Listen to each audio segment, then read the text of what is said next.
জিরা আলু যদি এইভাবে তৈরি করা যায় তাহলে মুখে লেগে থাকবে। তোমরা একবার এইভাবে বানিয়ে খেয়ে দেখতে পারো। ভিডিওটা পুরোটা দেখার অনুরোধ রইল।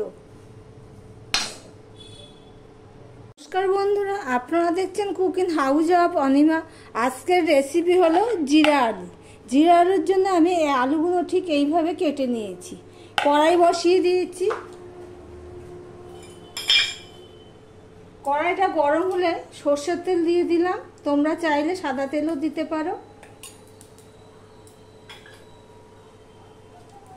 সরষের তেলটা হয়ে গেছে, এবার 1 চামচের মতন আমি জিরে দিয়ে দিলাম। যেহেতু জিরা আলু, চামচের মতন জিরে দিয়ে দিলাম।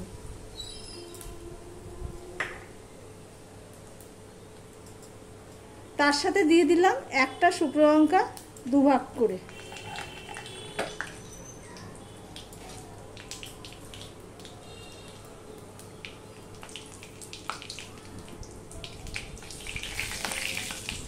এতে একটা সুন্দর গন্ধ বেরোচ্ছে। এবার আমি এই আলুগুলো দিয়ে দিচ্ছি।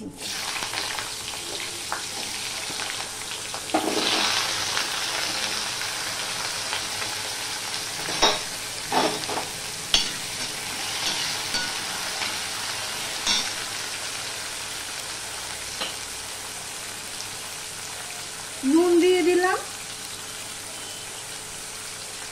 আর দিয়ে দিলাম হলুদ।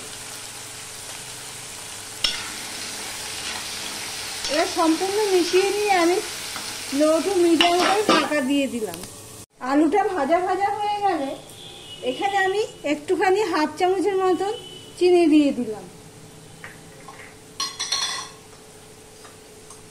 আর অল্প একটু আদা দিয়ে দিলাম। নেড়ে চেড়ে নিলাম। আলুটা আমার সিদ্ধ হয়ে গেছে। দেখো,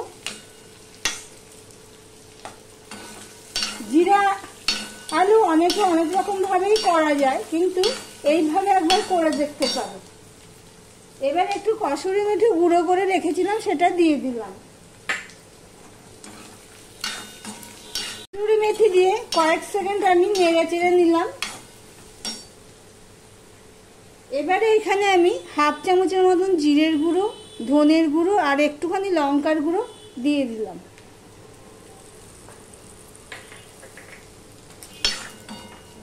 মশলাটা কষানোর জন্য একটু জল দিয়ে দিলাম। কষানো হয়ে গেলে জল দিয়ে দিলাম পরিমাণ মতো আর 2টো চেরা কাঁচা লঙ্কা দিয়ে দিলাম।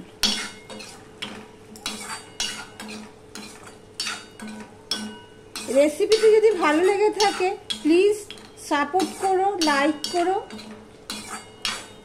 সাবস্ক্রাইব করে পাশে থেকো। এবার আমি এটা ঢাকা দিয়ে দিলাম। দেখো, জিরা আলু তৈরি হয়ে গেছে।